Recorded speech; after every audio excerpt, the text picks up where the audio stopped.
Hello, everyone, and welcome to a special edition of the Tourpreneur podcast. It is a Tourpreneur chat about everything with my fellow Tourpreneur partners, Chris Torres and Peter Syme. My name is Mitch Bach, and we haven't had a chat, the three of us, about what the heck is going on in our industry in quite some time. And luckily, not much has changed, has it? No, it's been very quiet. It's the usual for our industry. We've started to see the headlines again about a softening in sort of the numbers of tourists looking forward. Chris, I'm wondering from you, working with all of your marketing clients, what have you seen in terms of numbers and general trends towards a slowdown or a mad rush based on where your clients are around the world? Yeah, it's really interesting though. I've been mentioning this actually since probably mid-January. The usual sort of January rush you see of certain people booking experiences, especially in the multi-day market, has been really, really slow. And in general, for all the operators that we serve, or the vast majority of them, and even operators I've been speaking to who are not clients of ours, they've definitely seen a slowdown across the board, whether it's in Europe, United States, and further afield. Even today, I was talking about to someone in Australia, and they've seen it quite slowing down quite a lot as well. And it's just there is no one real reason why. It's just a multitude of different reasons. Flights being a lot more expensive in certain places in the US. Europe getting harder to get into with rentals, etc., being a lot less than they were before. So hotel prices are going up. You've also got big sporting events like the Euros, the Olympics, the Paralympics about to happen as well. All these different things, and then the US election obviously affecting it as well. So all these different things are affecting travel in many different ways. And people basically at this moment in time just have a little bit less money to spend than they did the last 2 or 3 years that they had after the pandemic. That sort of bubble has burst well and truly. And this is the first proper year we're seeing it's going back to sort of pre-2019 levels, where things aren't a disaster by any stretch, but because people have been so used to the bounce back over the last 2 or 3 years, they're expecting that again. But it's basically dropping back to the way it used to be pre-pandemic. So it's operators need to get back to getting used to that sort of norm again, because like I say, the COVID bubble is well and truly burst. Yeah, we as an industry seem to operate a little bit like drug addicts, where we get used to a new normal of a certain level of intensity. And then when that gets taken away, we suffer immediately. And we don't realize that we were still sort of responding a little bit to some of that artificial bubble of revenge travel. And, I think also in the operators that I've been talking to, everyone's in a different context. And this is why you need to mistrust some of these macro assessments of sort of where the industry or where the economy is at. There was a Wall Street Journal article about the travel industry and specifically sort of the US traveler going outbound and also locally. And they interviewed a Moody's analyst. Moody's kind of takes a look at stocks and looks at companies and sees the health of the economy through that lens. And they were saying that there's really a two different kinds of traveler being affected very differently. There's the low income and then there's the high income traveler. That low and middle income travel, they're looking for experiences more close to home. They're not making those big budget, big ticket trips abroad like they may have before due to flights. Hotel costs are at record highs in most places around the world. And so their travel habits are a little bit different. They're actually favoring cruises, for example. Cruises are improving much better than other segments. And it's a package sold on a cheap price, and they're being seduced by that rather than these larger ticket trips abroad or trips further afield.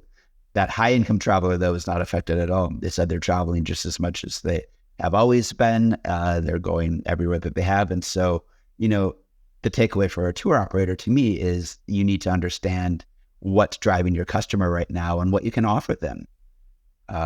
In terms of maybe shorter package trips, maybe local trips. I think if you're a day tour operator, perhaps thinking about capturing that traveler who might be thinking about going abroad but doesn't have the money, can you offer a compelling local package in your area that makes them still feel like they're getting that travel experience but at a fraction of the cost? One important statistic that we're going to be revealing to our Tourpreneur community later in September is that our community members of tour operators are broken down. Basically, a third are day tour operators, a third are multi-day tour operators, and a third are day and multi-day tour operators. So we preach this all the time. You should be having a hybrid strategy for your company that appeals to people traveling for 3 hours, but also maybe 3 days or 5 days to your destination, or two, or add an overnight.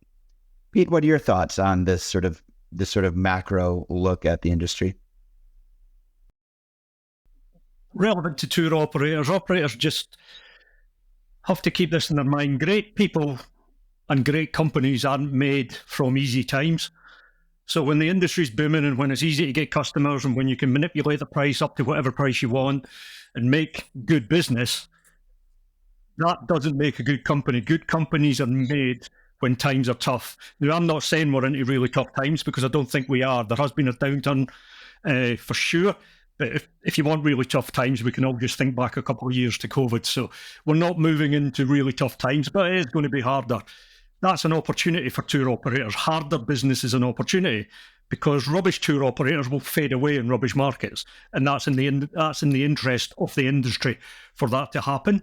So when times are tough, businesses, really good, stable, resilient businesses get built, and they're in a much better place to last long term because they're built during harder times rather than easier times. So treat any downturn or any toughness of the business as an opportunity, not as a threat, and don't go whinging about it, because it's just travel as a journey that goes up and down, up and down, up and down, peaks and troughs all the time. It's never going to be anything else.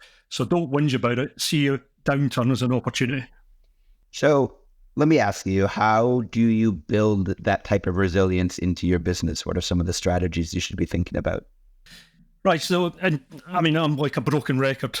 If you want to build a long-term business and you want to build a serious business, I'm not talking about the Tourpreneur members and the solopreneur who just want enough cash coming in to keep themselves employed. I'm talking about building a business that employs multiple people and continuously grows to whatever scale you want to get it to. And whether that's $500,000, whether it's $1 million, whether it's $10 or $20 million. If you're going to build a business, someone in that business at the early stage has to get out the business, i.e. out of the guiding, and just work on the business every day. Unless 80% of your time as the leader of that business or someone you employ to do it is spent on business development. And when I say business development, that's everything from the marketing world that Chris lives in, to attending conferences, to knocking on doors in your area, to building relationships and partnerships. Unless someone is spending 80% of their time, and then eventually multiple people spending time on doing that, you're not going to build resilience into your business.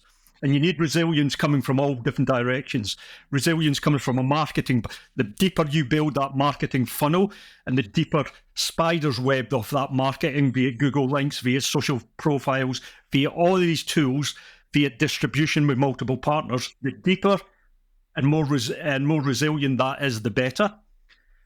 The more resilient your team is, the people and how trained they are, how skilled the guides are, how much investment you're putting into them, that makes it more resilient. You as a leader and an owner, making sure that you've done all the risk assessments, that you've done all the chaos plans, you've done all the stuff that is going to make your business be in a good position for when the next chaos hits, as it will. It's always in the post, it's only delayed. Chaos is coming. Making sure you've got all of that done makes for a resilient business. Chris, does that type of resilience mean different marketing strategies for different scenarios? Walk me through how you think of that in terms of deploying different kinds of marketing and marketing spends given different situations. Yeah, it's a good question. What people or what operators and businesses in general tend to do when things start to slow down is they start cutting their marketing budgets, they start doing less ads, they start doing less everything. When it actually should be the opposite. You should be doing more in terms of paid advertising, as long as it's viable and you know you're going to get some sort of return on it. But everyone's having to work harder now to get those customers. A lot more operators now will be trying to compete on price just because things are slower. So they think by offering something maybe at a discount or anything like that is going to drive more bookings, etc. Sometimes that can work, but sometimes it can go against you because you're just competing against other competitors. So you really need to start looking first at who's in your area, who's your competitors, going onto Facebook ad library, what type of ads are they running, doing Google searches to see what ads pop up from your competitors, looking to have a look, basically seeing what your competitors are doing online and what they're doing on social and various other things. Looking at that, assessing that and saying, okay, what can I do to try and compete with these guys? Because obviously there's still a market there, but the market has shrunk a little bit. So how can I get more of that market share? And it's doing more of what you're doing just now, more blogs, more content, more ads, more social. And again, I've always said this, it's highlighting who you are as a company, who you are as the people within the business, and why someone should book with you rather than someone else. No, that is what you really need to get across. And a lot of operators simply just don't get that message across effectively enough. No, they just try to sell a product, sell an experience, and that's it. They try to commoditize it when it's not. That's not what you should be doing. You should be trying to sell the dream and trying to sell the experience itself as something that's a must-do, something you can't miss. And that's, you basically just need to double down on what you're doing just now and do more of it to try and get more of the market share because, again, it has shrunk. So I was in New York City where I lived for a very, very overwhelming and incredible conference this year called the Student Youth Travel Association Conference. It's a B2B buyer-seller conference for people in student education. And so you have multi-day student tour operators from all across the country and the world joining, a bunch of suppliers, hotels, restaurants, everybody. And so for me, it was a really great snapshot of where the industry is at. And I, first of all, saw an incredibly busy conference, incredibly busy people, but they were dealing with a customer who is now very, very price sensitive. They have been before, and they understand changes in flights and hotels, but they're often trying to essentially come to the table with the tour company and talk them down on price. Price sensitivity, I heard that over and over again. And it was actually the topic of my talk. So I delivered a talk on what do you do when you're trying to design an incredible itinerary, and yet you have this customer who is demanding that they do everything because that typical teacher wants their student to see everything. And they're also saying as low of a price as possible. And like Pete, I'm a broken record. I think some of the best things you can do for your business and for your itineraries cost you nothing, but it does require you to understand what is the why of your business and how are you telling that story throughout every aspect of your business. And, you know, when you said you need to get back to your why, I was in a room of 70 or 80 tour operators, and I asked them, do you know your company's why? Do you know what actually makes you a non-commodified student tour operator compared to all of these other companies essentially doing the same? And I think they started to understand themselves as if they're all doing the same. They're all sticking a bunch of memorials and museums and monuments in different places and packaging it together and then claiming they have the best tour guides and they have the cheapest prices and trying to compete. And that's an awful position to be in any business, because you're so subject to the whims of a capricious customer, and you've got to do something to make that bond with your potential customer in this multi-day space rely on something else. And that something else can be that story and that connection that you're making, starting with how you present your company from the moment you open your mouth to sell them the tour. And you have to have an ecosystem of your sales teams, your operations team, and your guides all firing on all cylinders, understanding that who you are as a company is somehow different. And it does surprise me how rarely I hear the operators that we talk to regularly be able to voice that point of differentiation quickly, succinctly, and clearly.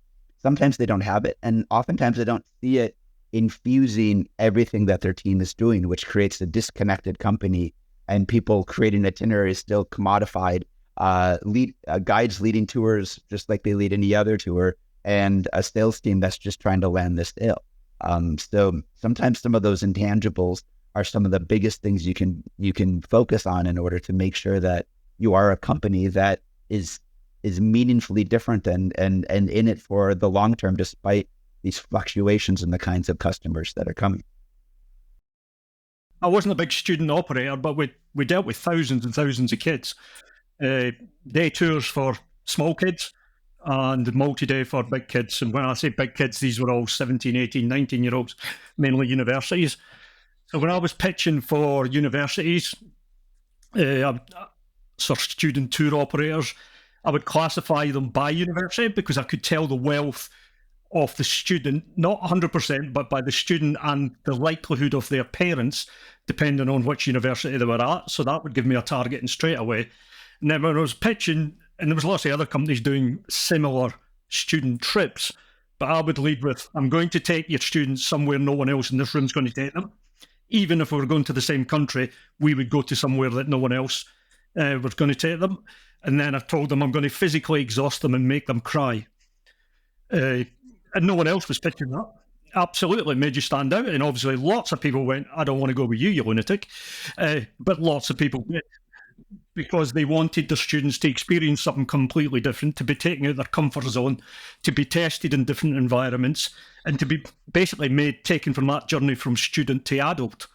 So there is always a way that even if you're going to same destinations, same countries as other companies, that you can come up for your why you exist, why you're going to make this trip different. And you will not appeal to every group. And you have to be very clear about that. You do not appeal to every group, but you will appeal to enough groups, because every niche has a big niche. You will appeal to enough groups to own a space that is your space, that makes it very difficult for other people to come in there. Absolutely. My company has basically two pitches. One is we're one of the only companies founded by guides, which means we understand the experience from the transformational level where it counts, which is the student. We know how to change students' lives. And we also know that you as a teacher get bombarded by pamphlets, mailings, cold phone calls from salespeople. And we will never do that. We don't spend a dime on marketing and sales. The only way that we get a new school or a new sale is through word of mouth, because you can't stop talking about us. And that means more money goes into the trip than any other school. And it also means you're going to get a changed life guarantee.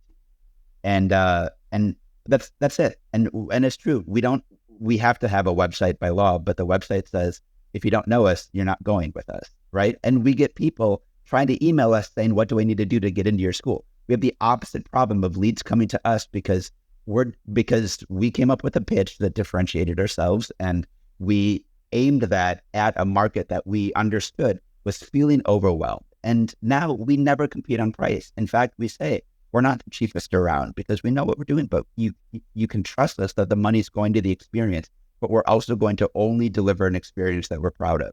We're only going to stay at lodging and do the types of experiences and use the bus companies and everything else that we know ends well for you, because we've seen what happens when we try to deliver too cheap of a tour, and it's not worth it. So, and that loses us a lot of schools that, for example, have rules that they have to go with the cheapest company. We just say we're not yours. We're not going to bid on that kind of contract. So, I think the moral of the story is, whatever segment you're in, you should be making sure that you have a long list of who is not your customer as much as who is your customer. And your customer better not be a woman aged 25 to 80 who loves to travel with or without friends, with or without children, to the following list of 140 countries. Good. Speaking of a company that might be asking about its why right now, Google.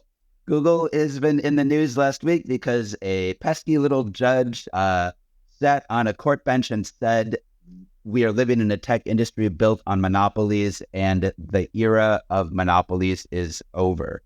The United States Justice Department, which is prosecuting this case, has been extremely tough on antitrust, extremely proactive in the world of antitrust, and it is shaking up the tech landscape a little bit. My question for you, Peter and Chris, is, does this mean anything to tour operators besides just another thing to read a headline about and a bunch of talking heads in the tour industry talking about whether it's helpful or not helpful for our industry? Yeah, long term it means a lot. Short term it doesn't, because this case is not going to be resolved in the short term because there's an appeal going to go in against it. So in the high level picture, the last time something that scale happened was around 1990, when the same happened to Microsoft. And it was carried out against Microsoft, and it took them about 12 to 15 years to recover from it and start growing the company again in various directions. So this is the biggest threat Google as a company has ever seen since its existence, much more than getting left behind in AI, because this is here and now. And if it goes through and it's upheld, it probably means that Google gets broken up into multiple companies. I don't know how many companies, 3, 4. It probably means the breakup of Google if it goes ahead. So this is without doubt a massive threat to Google, bigger than they've ever seen before, but it's going to be in court for a while yet. What does that mean for tour operators? Well, tour operators have always got two views of Google. If you're good at manipulating Google and really good at working at Google, you think it's brilliant. I built multiple companies on the back of Google because I knew how to manipulate search engine SEO, search engine marketing, etc., etc. So if you are friends with Google and you know how to play the game, Google's always been a friend. But I know we have thousands and thousands of operators in the membership who have never really mastered SEO or search engine marketing, and always find Google a bit of a black box that they can't figure out. So they're not so keen on Google. So it's always been a friend and a foe for tour operators. At the moment, you could probably argue Google is taking more and more control and coming down the verticals. What do I mean by that? Google is getting deeper and deeper into every section of industry and commerce, and travel is a big section of commerce. You can see with all the tools that they're releasing, and we've benefited from some of them, Google Things That Do, that we partnered with Google and built a course for them to help them to come down to help operators. But the trend you can see is Google wants to get further and further down the vertical of every section and getting closer and closer to the customer. Is that a good thing for tour operators or a bad thing? Again, I'd say it depends on the tour operator and how good they are working with this stuff. At long term, you don't want any company, and everybody thinks, oh, I've got how much direct, I used to say, how much direct bookings did you get? And I go, well, anywhere between 75 and 85% in a year was direct business. But a huge chunk of that came from Google. Therefore, it was not direct, because I had to go through a platform, just happened to because Google, to get my direct bookings. So they were never direct because a platform was in control of the situation, and I was just manipulating the platform to get them and then calling them direct to make myself look like I knew what I was doing, where really I didn't. So we're in this world where Google can be your friend, Google can be your enemy, depending on how you use it. But the one thing I'm sure on is Google, it wants to get closer and closer down in every vertical, and it wants to get closer to the transaction. It wants to go from whatever it's recommending straight to the transaction. That's why you're seeing blogs getting destroyed. That's why you're seeing influencers getting destroyed. Affiliate links get destroyed. They want to go straight as close to the real transaction as possible. Is that good or bad for tour operators? No. This is a long journey, and you're going to have to play the game to find out. Yeah, it's from a marketing perspective, it's an interesting one. I don't think it'll have any immediate effect, as Pete says, but it's just always something you need to think about. You know, getting closer to a transaction in some instances will be good for some operators. You know, especially like day tour operators who are in attractions and various other things like that, who are basically, someone's in the destination, they want to buy straight away and do a food tour that day or something like that. That's when it will be good for that side of things, I think. And so your strategies and how you market your business and how you market those tours and experiences is going to be vastly different.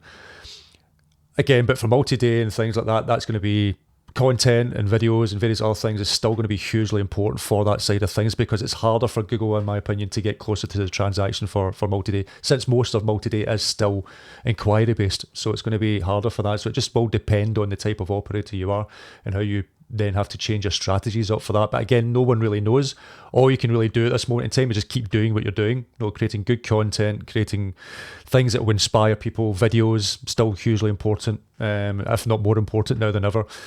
So it's just keep doing what you're doing, and until Google decides, or until some judge decides that, yeah, Google's getting broken up into different pieces, and what that looks like and how the landscape looks like after that, we simply just don't know. It's like the AI, you know, we know it's ever evolving. You know, you can only do so much with AI. It's not going to settle anytime soon. So until things do look like it's going to sort of settle and get to a position where we know what's actually happening in the industry. There's nothing really you can do about it apart from just keep doing what you're doing, and then in the hope that what you're doing is eventually going to transpire and work well for you once everything changes. One of the criticisms leveled at Google is that when you look at sort of Google Ads, for example, which so many operators rely on, day tours and multi-day tours, it's a completely closed ecosystem entirely owned by Google. So the data that gets reported to you comes from Google. The cost setting comes from Google. They sell the ads to you, the tour operator, and then display them to a customer in a system entirely out of your control, except for what they decide to report to you. And there have been, in, for example, the world of Meta, some pretty spectacular examples of them lying to you.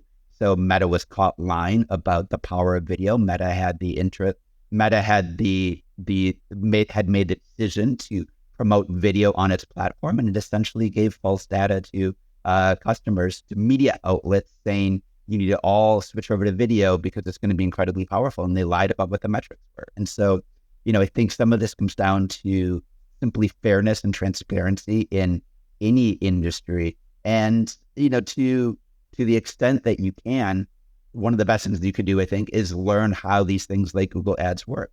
We have a completely free course that walks you through how to run tour operator ads in Google's ecosystem by Dustin Miller. And you should be taking that, because if you're completely relying on their performance max automated system of doing it, you have no idea who that's being delivered to, where it's being displayed.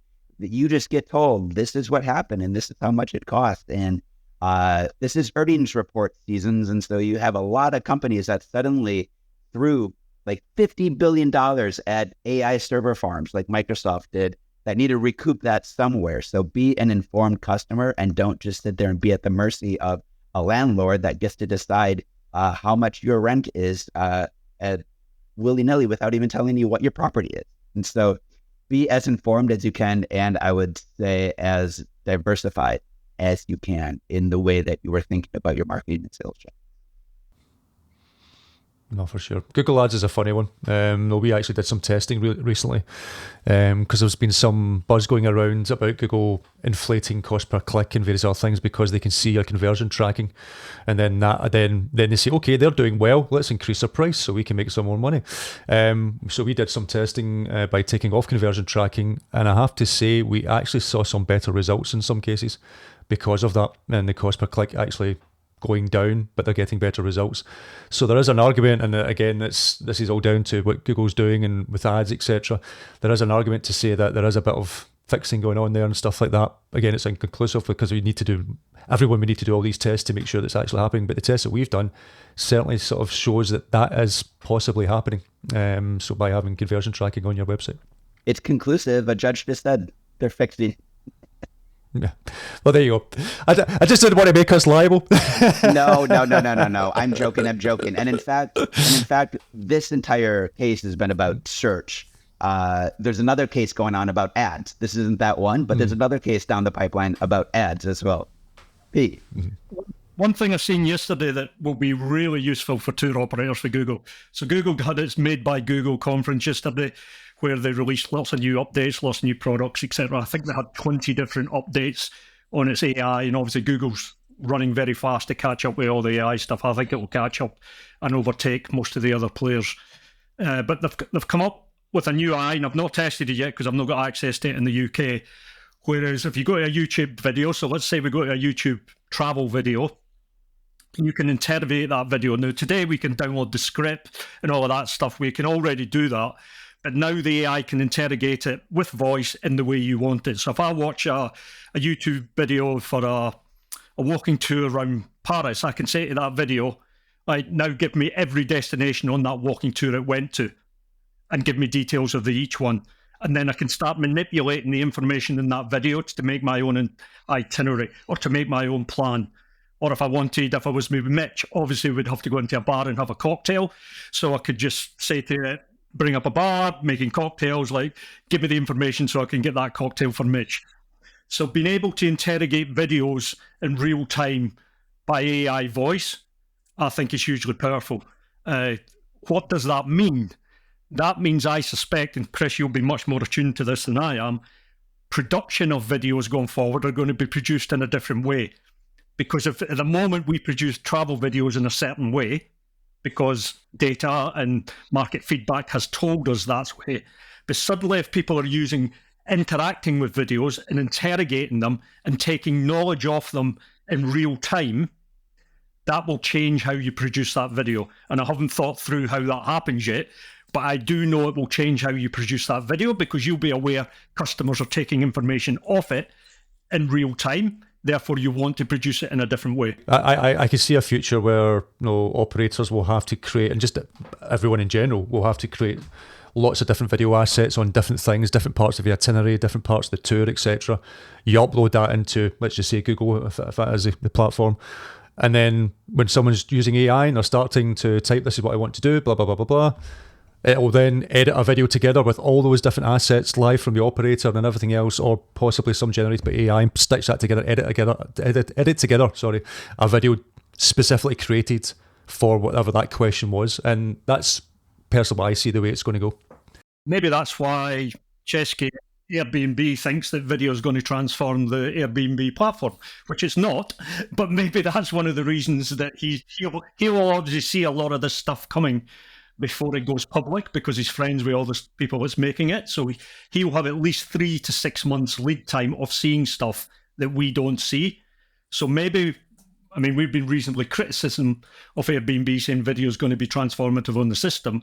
Traditional video, as we understand it now, will not transform anything on Airbnb, but he never said it was going to be traditional video. All right. You said the other A word, so let's dig into Airbnb and talk about what's going on. I'll save our listeners another hour of talking about AI. Just to wrap up the AI thing, though, I would say, we at Tourpreneur, in our coaching sessions, are constantly chastising tour operators for something we're also guilty of, which is shiny object syndrome, which is looking at the bright new glittery thing and thinking you need to be caring about it. And Pete is an incredible proponent of AI, one of the leaders. You should listen to him in September at We Travel's Travel Tech Summit. They have a 3-day free pass that you can attend. We'll put a link in the show notes. And that is going to be a vast virtual conference focused on a ton of different topics, from product design to AI. Pete, what are you talking on anyway at that? What's your panel about? AI and innovation on AI and how travel operators, and you've got to mind it's We Travel, so the majority of attendees will be multi-day operators or operators who want to be multi-day. So there's a panel that's talking about how AI can help multi-day operators. So it can help, but also I am going to mention that AI, if you open up the news these days, is also going through a bit of growing pains, because it's been a couple of years and we still haven't quite seen the flying cars that Gen AI promised. And some of it is related to the fact that we were supposed to save all this time doing all of these great new fancy things. And actually, there's been a number of studies that have said it has cost productivity in companies, because you have a bunch of people that are spending a lot of time thinking that this is going to save their time. And in fact, it's just more time fine-tuning what they're getting from generic bland results. You have companies that have invested a lot of money that now want to see returns in companies like Microsoft and OpenAI, and they're struggling to figure out what the 10x or 100x exit is. So things are not all roses, but focus on the fundamentals for your business. Is this driving your business forward in some fundamental way? And I think a lot of the best parts of what AI promises is actually the least sexy part. It's not the stupid look. I can make a duck say my company's name and fly over my tour itinerary. It's actually data analytics. It's giving you access to understanding how your company is doing by being able to interrogate a ton of sales data and give you human shaped answers that help you shape where your business is going. So look at the unsexy parts of your business and make sure that you're not just swayed by kind of like the flashy things that people are talking about in terms of generative AI. There's more to AI than that. On all that negative stuff about AI, I'm on record on video several months ago predicting this would happen on a stage telling them you're going to hear lots of negative stuff about AI. I've lived here, been here, done it before. 1990s when we were all screaming at boardrooms to get the web and internet up and running and everybody was going, you're crazy, it's daft, it's never going to make a difference. We're in the same stage now. Ignore all that doom-mongering about AI. Yes, there's hundreds of billions being spent. There's going to be trillions spent. Yes, you're not going to get a return on investment for many companies in the short term because this is a long-term transformative play, and that never goes on a smooth upline. It always goes up and down, up and down, and up and down. Where we are at AI at the moment, we aren't even at pre-drinks. We're still walking to the restaurants, still popping in and out the pubs. We've not even got to the pre-drinks phase of AI. Right? We're at the baby cup phase of AI. The other thing that's happening is psychology. Things that people can do now that they think they're normal would have seemed like witchcraft a year ago. So I was watching an interview yesterday with a complete AI mock-up individual person. You could tell it was AI but a year ago or 2 years ago, that would have seemed like witchcraft. Creating things out of nothing would have seemed like witchcraft and crazy stuff 2 years ago. So it's psychology. We get used to these things very easily and very quickly. And then we think, oh, it only just does this or does that. Anybody who does not spend time with AI tools at the moment are going to have to spend a lot more time going forward catching up. This is not about your business initially. This is about you as individuals, because you can't transform a business without the people in the business having the skills and the abilities to do it. So it's about individuals. You need to spend time working with tools, because you can take courses. You can. I published on the Facebook group yesterday 50 videos, 65 hours of up-to-date learning from the last 6 weeks from people much better than myself, people I learned from. So the information's there, but that's information. Unless you actually use tools 10% of your working day, 20% of working day, you're basically doing what people did 20 years ago. They didn't adopt the web quick enough, and then the tour companies spent ages trying to catch up with those companies that did adopt quick enough. Right? So it's not going to transform your business overnight, but you need to be practicing this stuff, because it is going to transform your business or destroy your business, whatever way you take it. All right. We could be here all day. I know we could be here, because I want to say the same thing. The same arguments were made about the metaverse and Web3 over the last 5 years, and we can see those things tanking. And still hearing crypto bros talk about how we're in the pre-drinks phase of that and how it's still going to change everything. Question is, it's still based on companies that have to make a lot of money, have to get a lot of money in investment, and they're still run by human beings. You can see a Tesla is run by an Elon Musk, and OpenAI is run by a Sam Altman, which means they're making human decisions. There's still a human undergirding to this transformation, which means it is not set in stone what it's going to look like in the future. And I think that future road towards this being completely transformational for everybody is a road we're on, but I don't think it's this road that is paved in yellow bricks the entire way. And in the meantime, what the heck are we doing as an industry? Who are we? And for me, I'm doubling down on human things. I'm not at the 50-year time scale of people like Alex Bainbridge and his flying cars talking to you with digital avatars, giving you information as if they were Socrates as you fly over the Parthenon. Honestly, I don't give a crap about that, and I don't want to be at the forefront of that, because I still think we all have limbic systems. We're going to want to actually feel heartbeats near each other. I don't believe in the hype around an AI friend, or the idea that you're going to feed a bunch of garbage data to an AI avatar that's going to bring back to life some historical figure and give me bullshit average data or average story about that. I'm doubling down on the things that a lot of us are in this industry for, which is human connection. But it does mean you've got to make experiences that live up to that level, non-commodified experiences that dive into what the core human needs are of human beings. But that, to me, is a short-term play that is going to get you through the next 10 years, because humans are never going to stop being humans until we stop being humans and we start being cyborgs and get plugged into some giant matrix. And all this conversation is shite anyway, because we're no longer in reality. Okay, speaking of not in reality, Airbnb, their heads are not in the reality of what it takes to grow an experiences platform. and I'll calm down No. now. So, a bit of history. Airbnb launched experiences in 2016, and I'm sure it's 2024. So that's 8 years. Airbnb have obviously been a fantastic startup, revolutionised travel. They're the most well-known brand in travel. No one else comes near brand awareness.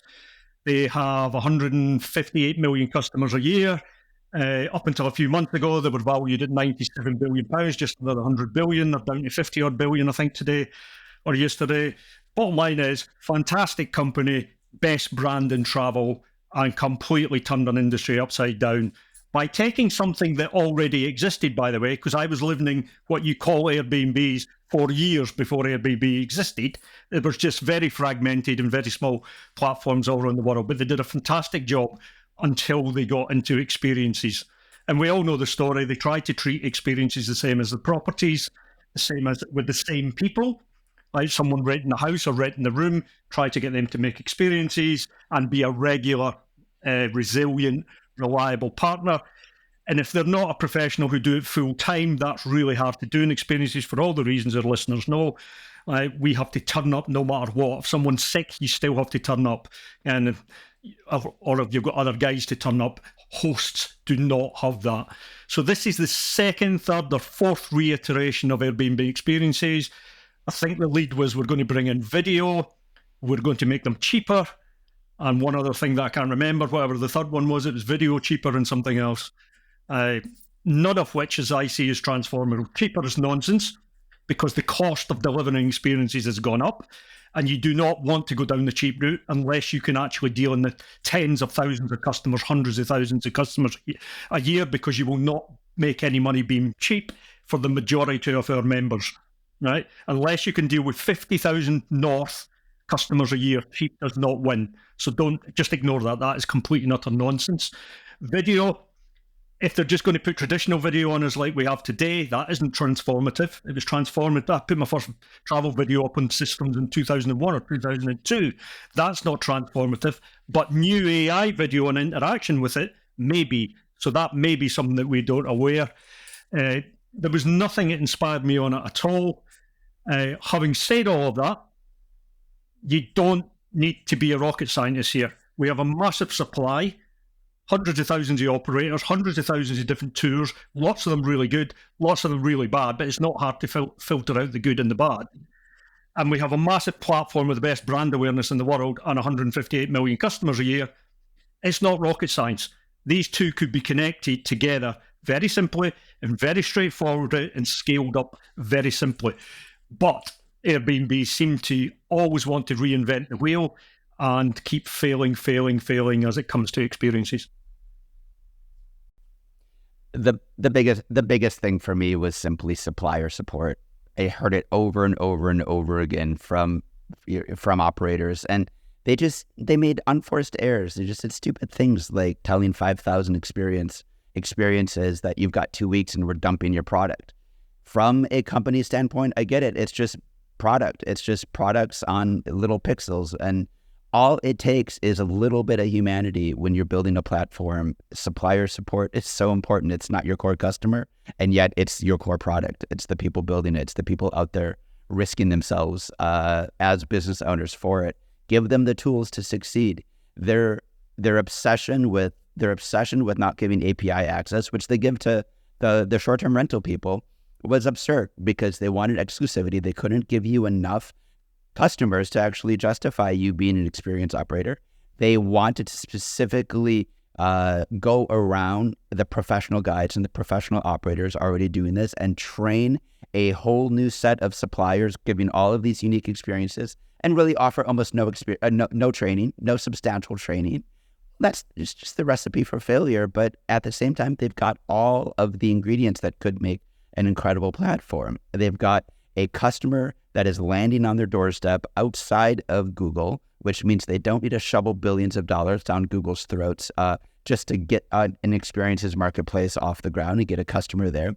It's a qualified customer. It's a customer they know very well. They've got all the data on. So I don't know for the life of me why they can't use that data and use the fact that they've got a captured customer to build a marketplace that's for them. And to me, again, that gets back to the fact that these aren't digital marketplaces. These are humans pushing bytes and pixels around on a screen and building something according to their imagination. So it comes down to leadership, and it comes down to a company ethos and what they're about. And this to me showed Airbnb what they're about, and it showed a lot of their supply what they're about. Will a lot of the operators still come back? Sure, but that's a sad state of our industry. The fact that, well, they're so desperate for, we're all so desperate for sales, and we've got these digital gatekeepers, as the EU likes to call them, that we have no choice but to come groveling back and accepting their terms and conditions. We as an industry could be better than that. Yeah, there's if I'm putting on my sort of branding and marketing hat on, there's two issues that I see with Airbnb currently, and one may seem small, but in the grand scheme of things, I think it actually makes a massive impact. But one, calling the new initiative icons, but they also want it to be cheaper, just doesn't compute with me. Icons is meant to be, to me, sounds like something iconic, something exclusive, something special. But how can that be that when you're trying to promote something or trying to have things that are on your platform? You're saying that it has to be cheaper to then get more of it. Icons just doesn't compute to me. It's just there's a disconnect there, in my opinion. But the other thing is sorry, you're selling this loss leader item up there, saying this once in a lifetime, completely unforgettable, incredibly curated experience, gets them in the door, and then they're selling them on price, mm-hmm. and yet somehow still trying to keep that ethos. Yeah, there's a disconnect there for sure. Definitely a disconnect. The other thing was, I actually posted this up on the Tourpreneur group and on LinkedIn. It was, I have to say, I use Airbnb pretty much all the time, and I know we've used it as well, going to various events and things like that. So when me and my family go away, we use it pretty much all the time, because we find the places that we want to stay with the family, and hot tubs and the usual stuff that my wife and the family loves. Every time you walk into one of those Airbnbs or one of those rentals, there's always a folder or some sort of leaflets and various other things that the owner themselves has provided of recommendations within the area, things that they maybe have relationships with and things like that. So you're always going to go with who they recommend, or most of the time you're going to go with who they recommend, because you ultimately trust them. You're in a nice place, you're maybe having a great time, you think, okay, let's try this restaurant, let's try this tour, let's try this experience because they've recommended it. Not once is there anything ever in any of these establishments that is Airbnb branded. There is nothing there to entice people to go, let's go online, let's go onto Airbnb and start booking one of the experiences that they recommend themselves that's in the area. There is nothing in any of the places that you stay that guide people towards going back to the Airbnb website to then look at experiences. Even the hotel industry do this well. If you walk into a room, there's usually an app on a phone. So why doesn't Airbnb create an app that somebody can have on their phone through the various TV outlets, through LG and all these other places, because you can put apps on these things? Have a hotel app or an Airbnb app that people can book experiences on that. To me, they're missing a fundamental aspect of it when you're going into a property that you're there. Because once you're in there, you're forgetting about everything else Airbnb has done, because you're just enjoying your time, you're enjoying the destination, and you're enjoying the property that you're in. And if it's a really nice property, you're just taking all that in, and you're just going by the recommendations that the host provides. So why isn't there more branded or more emphasis to allow and to provide the guides with the knowledge or the materials to then say, okay, well, now you can book this experience in here. Here's where you can book it. You can book it on Airbnb. There is nothing like that in any properties you go on. So I've done this in multiple coaching sessions with the tour operators, but we'll do it publicly. So you mentioned AirDNA, which is a fantastic platform which basically gives you all the data of Airbnb bookings for any region in the world. It's expensive if you want big regions. But wherever your tour operator is, I used to subscribe on a monthly basis to AirDNA for a set location around one of my day and short multi-day tour operators inbound. So I can remember the numbers. There was 1,599 Airbnbs in the region that I was interested in, which I had full data on. I knew how many bookings they were getting, I knew how much revenue they were getting, and I knew exactly where they were located via the maps. So then I would pull that down and segment them, and I would segment them by distance from my base, because we had bases. So we went out in circles of a mile, 2 miles, 5 miles, 10 miles, 25 miles. And then we segmented them in the size of the Airbnbs, because we were very group focused. Therefore, if you were an Airbnb, it could take 8, 10, 15 people. You were up at the top of the list. If you were an Airbnb, it could take 2 people. or just someone renting a room, you were at the very bottom of the list. And it's a very quick, easy thing to do, and I can't remember what the subscription is. It's not, I think it's about $20 a month or something. It's not dear. If you do one area, yeah. If you do big areas, if you want a whole country, it's expensive. But if you're just doing set areas, believe me, $1,599 was enough to work through. Because after that, you then, what I keep going on about, stop being digital and then get off and go out and start chapping on doors. So we went to visit the owners. Now, often the owners, particularly in the smaller ones, happen to be companies, not owners, where they'd be put over to a manager and they were managing 20 or 30, and we weren't that successful with them. Some of them we got business from, a lot of them we didn't. We didn't seem to have much success with the owners. But the individual owners who were running houses, again, big lodges, some cases castles, whatever it was, big lodges that were doing very well. Some of these places were earning well over 100 grand a year, their Airbnb. We became direct partners with them. And the amount of business we got via Airbnb without going through the platform, just by going meeting people on the ground and setting up relationships, was huge. And it's 12 months of the year. And you can go on Airbnb and see when they're busy, when they're not. Again, that tells you when to get out and when to do the market and when to do more leaflet drops, when to chap on the doors more. But it means you have to go out and do that. And it's a fantastic way of driving business into your business, using some of the tools that are out there, but then doing that thing that Mitch loves, human to human, go out, meet people, shake hands, come up with partnerships. It's not just that, no, that it'll provide you information to say, okay, what's the sort of minimum length of stay someone's there for. Sometimes it might just be one night and then they're gone again, 2 nights, 3 nights, etc. So it gives you that information. So then you can think, okay, if someone's going to be in this destination for no more than, say, 3 days, then you can start tailoring your tours and experiences to cater for people who are going to be staying for that length of time. There's no point in having a 7-day experience, for example, if someone's only going to be there on average 2 to 3 days. So it allows you, it gives you all this information. So it's such a powerful platform if you just look at the data and go, okay. But the other thing, I just to quickly add as well, because it gives you a map of where all the Airbnbs are. And if you see there's a cluster of Airbnbs or accommodations and rentals in a particular area, then use that for Facebook advertising, for example, or something like that, and say, okay, I'm going to pinpoint directly on top of where all those Airbnbs are. So again, it's a great platform to get these information and get all this data to then say, okay, I can use this in other platforms to then target the customers correctly. There's also the human, getting back to Mitch and his humans again, pesky humans. There's a human intuition over this. So I would look at it in my local town and we'd have clusters like Chris just said. We'd see a great cluster and we see some big ones. So straight away you would think that would be suitable for our business. But because I'm human and because I knew the location, because I go and meet people face to face, I knew they were clustered around there because of the theatre. And then when I looked at how many nights people were staying, they were staying 1 or 2 nights.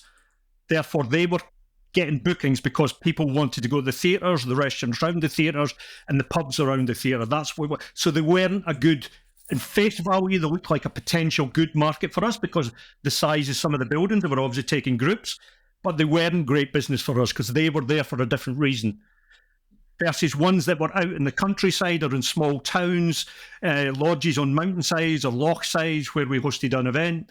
These sort of ones were great business for us because these were people who'd went away into the outdoors who were obviously inclined towards doing outdoor stuff. So you do have to put a bit of that human savvy intelligence over the top of just the data that you're pulling out of AirDNA. Those pesky humans. Chris, speaking of data and tracking and trying to get to those humans, the EU's been making some moves related to cookies recently, yeah?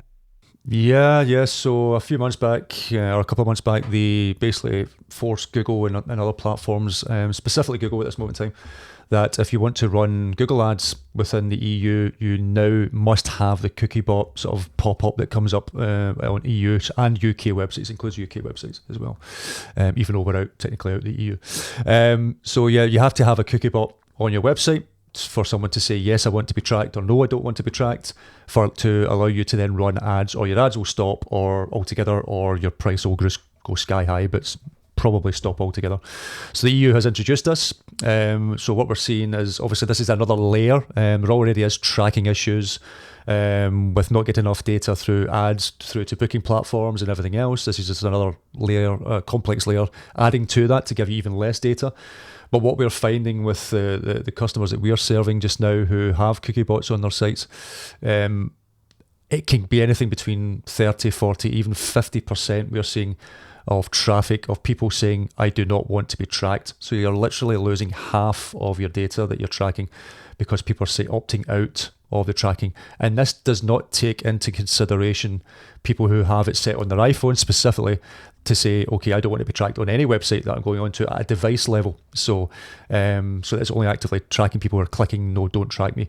So it is causing a major issue just now. People just can't track the data the way they used to, and even more so now, particularly in the EU. I suspect this will eventually go worldwide on a lot more destinations. Now, I imagine the US eventually will do something like this as well to enforce us to help with data protections and various other things. But yeah, it's causing a major issue. But if you're in the EU or in the UK, you have to have the cookie bot on your website if you want to do any form of Google Ads. But just bear in mind it will affect your analytics and your tracking accordingly. So, unfortunately. All right. Well, we as humans are reaching the 1 hour mark. So I think we will leave this conversation at that, even though each one of these topics could be an episode of Tourpreneur all of its own. As always, you'll get show notes and more information at tourpreneur.com, as well as links to our booking software company, our booking software checklist download ebook, and also links to 2 conferences coming up, Tourpreneur Connect conferences, one for multi-day tour operators in Marrakesh. There's still tickets available. That's in November. And then in February, Tourpreneur Connect in New York City. And that is for all tour operators who want hands-on workshops focused on developing ad strategies, customer work, workshops on figuring out what your why is and your brand strategy, and then activating that across your different marketing channels, and learning how to sell to humans, learning what B2B strategies can make and break your tour business. And so we have some great events, great resources online. Join the Facebook group, you know the drill. And as always, we'll be back next week with more quality content on the Tourpreneur podcast.